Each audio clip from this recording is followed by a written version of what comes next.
실직한 저희 아버지가 이 글을 보실지도 모르겠어요. 평생 가족을 위해 애써 오셨고 부족함 없이 저희를 키워주신 것만으로도 이미 감사합니다. 하지만 요즘 아버지의 모습이 너무 마음 아파요. 하루 종일 소파에 앉아 계시고 깊은 한숨만 쉬시는 걸 보면 차마 재취업 얘기를 꺼내기도 조심스럽습니다. 몸도 예전 같지 않다는 걸 알기에 그저 이젠 인생을 좀 즐기셨으면 하고 바랄 뿐이에요. 저도 더 열심히 살아볼게요. 그러니까 아버지 너무 괴로워하지 마세요. 저희는 아버지의 행복을 진심으로 바랍니다. 이렇게 아버지를 걱정하는 자녀들의 마음이 곳곳에서 들려옵니다. 50대 실직 후의 삶은 마치 하루아침에 자신이 쓸모없는 사람이 된 듯한 절망으로 시작되곤 합니다. 자신의 존재감이 사라지는 듯한 공허함, 그동안의 커리어가 아무 의미 없는 숫자처럼 느껴지는 그 씁쓸함. 하지만 이 이야기는 단지 한 사람의 문제가 아닙니다. 우리 사회 곳곳에서 50대 구직자들이 겪는 뼈아픈 현실이기도 합니다. 사례 1. 대기업 부장 출신이었던 김정우 씨가명 56세는 2년 전 희망퇴직을 선택했습니다. 성과도 좋았고 팀장으로서의 입지도 탄탄했지만 회사의 구조조정은 그를 비켜가지 않았죠. 퇴직 후 곧바로 취업 사이트에 이력서를 올렸지만 연락은 거의 없었습니다. 면접까지 가는 일은 더더욱 드물었고 간신히 연락 온 일자리도 200만 원대의 단순 업무가 대부분이었습니다. 내가 이렇게까지 됐나 싶더라고요. 아내 앞에서도 점점 말수가 줄었습니다. 지금은 자신을 부정하던 시기를 지나 지역 작은 도서관에서 계약직으로 일하고 있습니다. 그는 말합니다. 이제는 사회적으로 성공하는 게 아니라 내 시간을 의미 있게 보내는 걸 목표로 하고 있어요. 사례 2. 58세 여성 이명자 씨가명는 30년 가까이 중소기업 회계팀에서 근무하다 퇴직 후 백수로 지내고 있습니다. 자녀 둘을 대학까지 보냈고 집도 장만했지만 막상 본인의 삶은 남은 게 없었습니다. 구직 활동을 해보니 경력은 많은데 나이가 많다는 이유로 번번이 탈락. 젊은 면접관은 너무 높으신 분이 이 일하시기엔이라며 완곡하게 거절했습니다. 그녀는 지금 요양보호사 자격증을 준비 중입니다. 누군가의 삶을 도울 수 있다는 게 오히려 더 보람 있을지도 몰라요. 다시 나를 세워가는 중입니다. 사례 3. 59세 최영민 씨가명는 건강 문제로 조기 퇴직 후 큰 우울감에 시달렸습니다. 하루 종일 아무것도 하지 않고 소파에만 앉아 TV만 보다가 어느 날 문득 이렇게 살면 안 되겠다는 생각이 들었다고 합니다. 그는 걷기부터 시작했습니다. 동네 공원에서 하루 1시간 걷고 작은 텃밭을 가꾸며 자연과 함께 시간을 보내기 시작했습니다. 돈도 명함도 없지만 이젠 마음이 편합니다. 누군가의 아빠로, 남편으로, 나로 살고 있어요. 요즘은 마을 공동체 활동에도 참여하며 작은 강연도 다닌다고 하네요. 실직은 끝이 아닙니다. 특히 50대의 실직은 나의 가치를 다시 증명해야 하는 시작점입니다. 분명 고통스럽고 당혹스럽죠. 젊은 시절처럼 마음대로 움직여지지도 않고 조건 좋은 일자리도 줄어드니까요. 하지만 여전히 쓸모 있는 사람이 되어야 한다는 강박에서 벗어나야 합니다. 이제는 남은 삶을 나답게 내 속도대로 살아갈 수 있도록 마음의 방향을 바꾸는 것이 필요합니다. 50대 구직자들이 기억해야 할 중요한 전략 3가지를 말씀드릴게요. 첫째, 일의 형태를 바꿔보세요. 정규직만이 해답이 아닙니다. 시간제, 파트타임, 프리랜서, 지역 일자리 등도 새로운 기회가 될 수 있습니다. 스스로 어떤 형태의 일이라도 괜찮다는 유연한 마인드셋을 갖는 순간 구직 시장에서의 기회는 분명히 열립니다. 둘째, 몸이 먼저입니다. 정신적 무기력은 신체의 움직임 부족에서 시작됩니다. 매일 규칙적으로 산책하고 햇빛을 쬐며 가벼운 운동이라도 해보세요.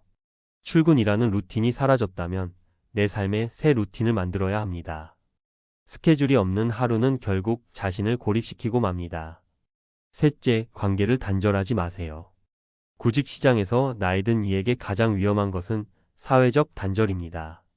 옛 동료, 지역 커뮤니티, 교회, 동호회 등과의 연결은 구직의 실마리이자 정신적 치지대입니다.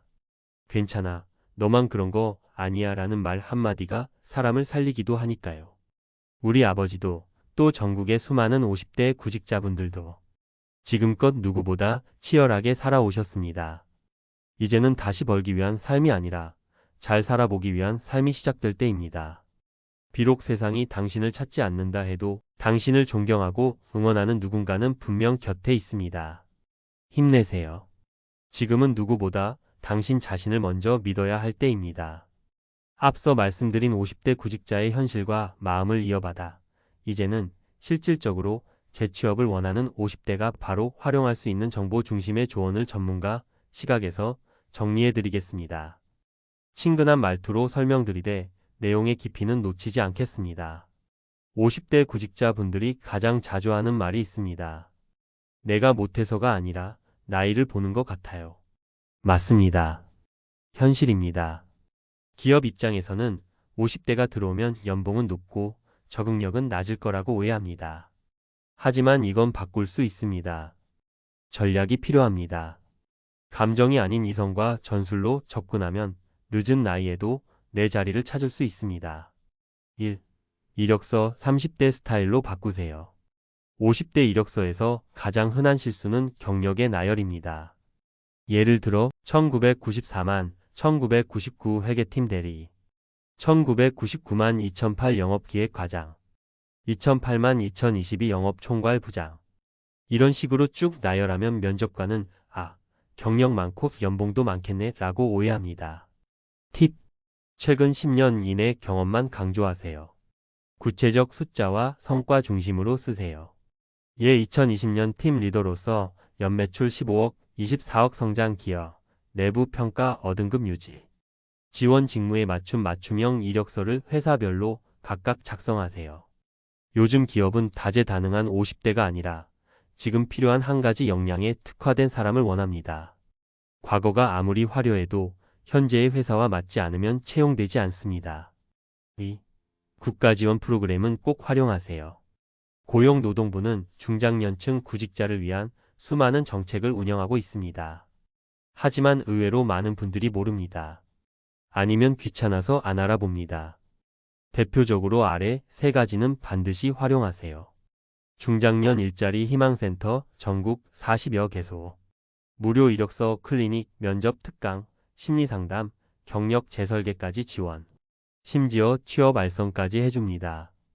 국민내일 배움카드 50대도 가능. 1인당 최대 500만원까지 직업훈련비 지원. 요양보호사, 드론 자격증, 경비원 교육, 컴퓨터 회계까지 가능. 훈련 후 채용 연계 가능한 과정도 다수 있음. 장년 친화 강소기업, 정부 인증기업. 중장년 채용에 적극적인 회사만 모아둔 채용 플랫폼. 워크넷에서 검색 가능. https://work.go.kr. 이런 지원을 통해 재취업에 성공한 사람도 많습니다. 단, 먼저 움직이는 사람이 기회를 얻습니다. 3. 자격증 하나 인생 바꿉니다. 50대가 현실적으로 취업 가능한 직무는 기술 기반 또는 사회적 신뢰 기반 직종입니다. 특히 다음 세 가지 자격증은 요즘 5060대에게 인생 반전 아이템으로 주목받습니다. 요양보호사 자격증. 교육 240시간만 이수하면 시험 응시 가능. 하루 4시간, 주 3회 등 탄력 근무 가능. 평균 시급 10-25 영원.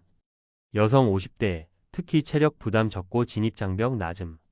경비지도사, 5일반 경비원 신임 교육. 공공기관, 아파트, 빌딩 보안 등 진출 가능. 신임 교육만 받아도 월 200만원대 일자리 가능.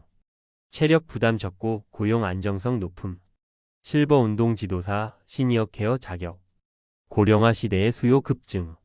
문화센터나 복지관 등에서 강사 활동 가능. 프리랜서 또는 주 23일 근무 형태로도 적합. 이 중 최소 하나는 3개월 내에 취득 가능하며 취업 연결도 잘 되어 있습니다. 재취업이 아니라 제2의 직업이라고 생각하시면 훨씬 부담이 덜합니다.